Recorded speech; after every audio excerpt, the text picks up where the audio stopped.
Salut à tous! Seconde vidéo dédiée donc à celles et ceux qui veulent débuter au crochet. Et aujourd'hui on va voir la maille coulée et la maille serrée. C'est parti! Alors j'ai déjà fait ma petite chaînette. Donc si vous voulez savoir comment on fait une chaînette, je vous glisserai un petit lien ici en haut à droite.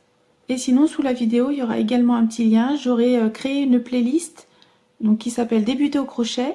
Et donc dans cette playlist vous retrouverez toutes mes vidéos. Alors aujourd'hui donc on va voir la maille serrée et la maille coulée. Selon moi, ces deux points, on s'en sert le plus souvent quand on veut faire par exemple, vous savez, ces petits amigurumi là, ces fameuses petites peluches qu'on rembourre de coton. Donc ça peut être des animaux, des poupées, peu importe. On travaille en rond comme ça et on travaille souvent avec des mailles serrées. Et chaque tour, on ferme avec une maille coulée. Donc moi je m'en sers souvent pour faire ça, maille serrée, maille coulée. Et puis sinon après on peut tout simplement aussi faire des rangs de mailles serrées pour faire des petits vêtements. Alors j'ai fait à peu près une vingtaine de chaînettes. Donc je vais faire 10 mailles serrées, 10 mailles coulées. Et comme ça on va bien voir leurs différences. Alors je sais pas si je l'avais déjà dit, moi quand je commence un ouvrage en rang comme ça, je pique dans le bras arrière qui est là. Vous vous souvenez, je vous avais parlé du bras avant, du bras arrière. Et moi, souvent, quand je débute comme ça un ouvrage, c'est tout le temps d'ailleurs, quand je débute un ouvrage, je pique toujours dans le premier brin. C'est une question de préférence. Hein. Je ne sais pas après si ça joue réellement sur le résultat, mais je trouve que c'est tout simplement plus facile de piquer dans le premier, dans le brin qui est là, quoi. Celui-là de derrière. Donc hop, je vais rentrer dans celui-là. Donc là, je vais commencer à faire des mailles serrées. Donc la maille serrée, je vais rentrer, hop, dans mon brin. Je vais venir récupérer mon fil. Je ressors. Là, j'ai deux boucles. Je fais un jeté, je passe dans les deux. Donc là, j'ai eu une maille serrée. Je vais dans la maille d'à côté.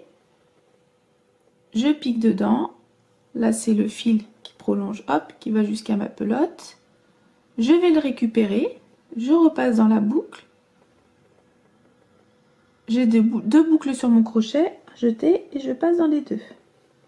Donc ça, c'est vraiment la maille la plus facile à faire, je dirais. Les autres sont pas compliquées, hein, mais celle-ci est relativement simple.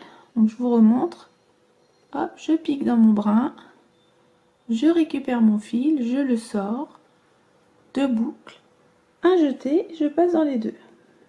Et donc, je vous montrerai bien après, mais vous voyez, 1, 2, 3. Je vais vous montrer après, plus en détail. Donc là, j'en ai fait 3, je recommence. Hop. 4. Hop. 5. 6. 7. Donc j'espère que vous voyez bien. Je pique. Hop, je récupère. Deux boucles, un jeté, je passe dans les deux. Donc là, j'en ai 8.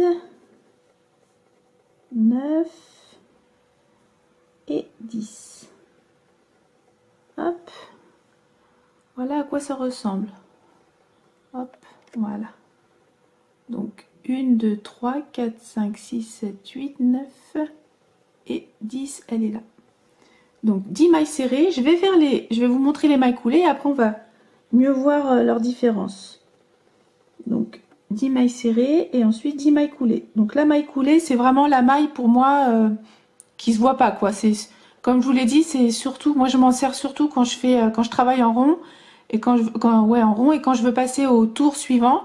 Je ferme mon tour avec une maille coulée, une maille en l'air et hop, après je fais mon prochain tour. Donc c'est vraiment la maille coulée, c'est un peu pour fermer soit vos rangs, soit vos tours. Mais c'est surtout, moi je m'en sers surtout, c'est quand je travaille en rond comme ça. Donc maille coulée. Donc c'est pareil, je vais hop, piquer dans mon brin. Je vais commencer exactement de la même manière qu'une maille serrée. Je récupère mon fil.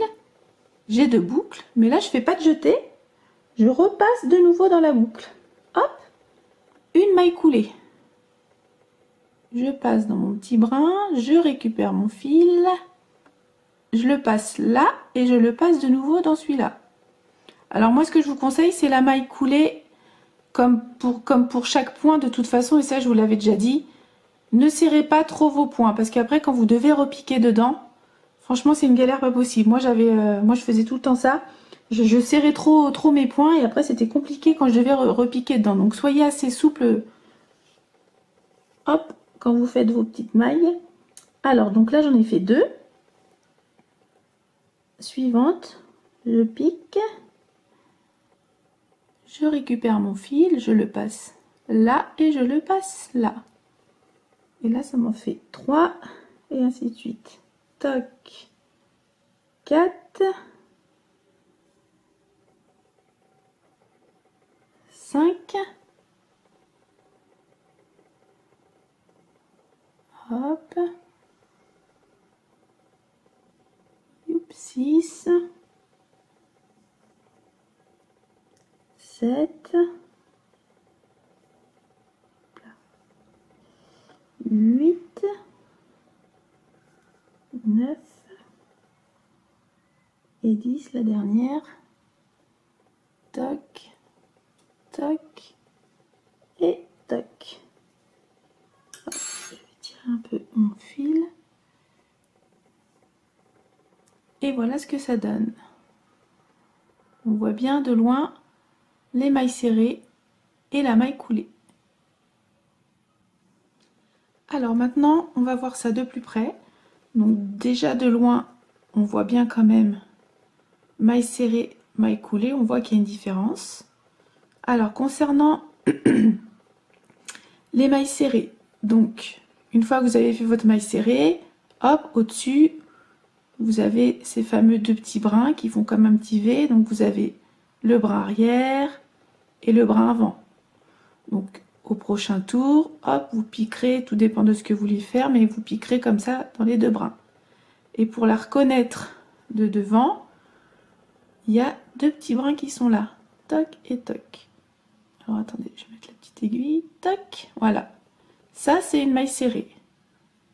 2 petits brins comme ça, et hop, vous avez la maille après du dessus, dans laquelle il faut piquer après quand vous faites vos prochains rangs. J'espère que vous voyez bien. Donc ça c'est vraiment une maille serrée entière. Les 2 de là, toc. Et la suivante, après, vous allez bien la retrouver. J'écarte un petit peu, mais vous voyez, elle est là. Vous avez les 2 petits brins là et les 2 petits brins de dessus. Hop, on voit bien quand c'est comme ça. J'essaie d'écarter un petit peu, mais hop, vous en avez une là, toc. C'est pour que vous la reconnaissiez bien. Là, il y en a 3. 2 dessus.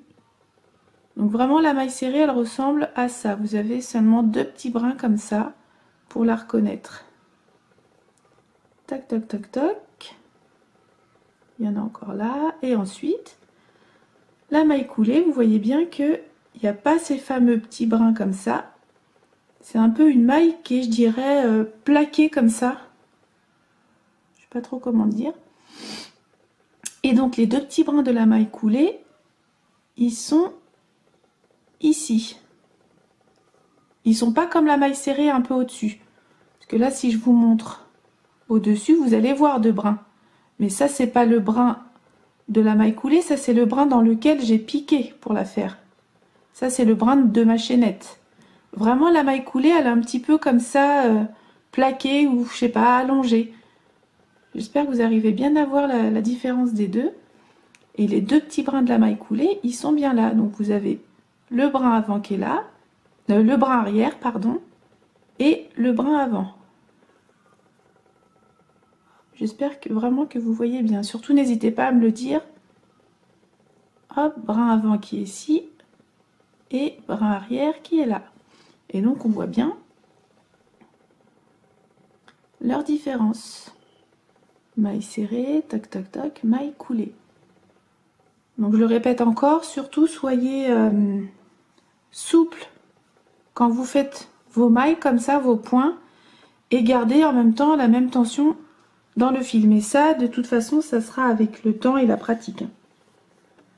Voilà, voilà, voilà. J'espère avoir fait le tour. N'hésitez pas, vous, à rajouter un petit peu dans les commentaires ce que vous en pensez, si je vous ai bien expliqué, toujours. Je vous remonte de plus près. Hein.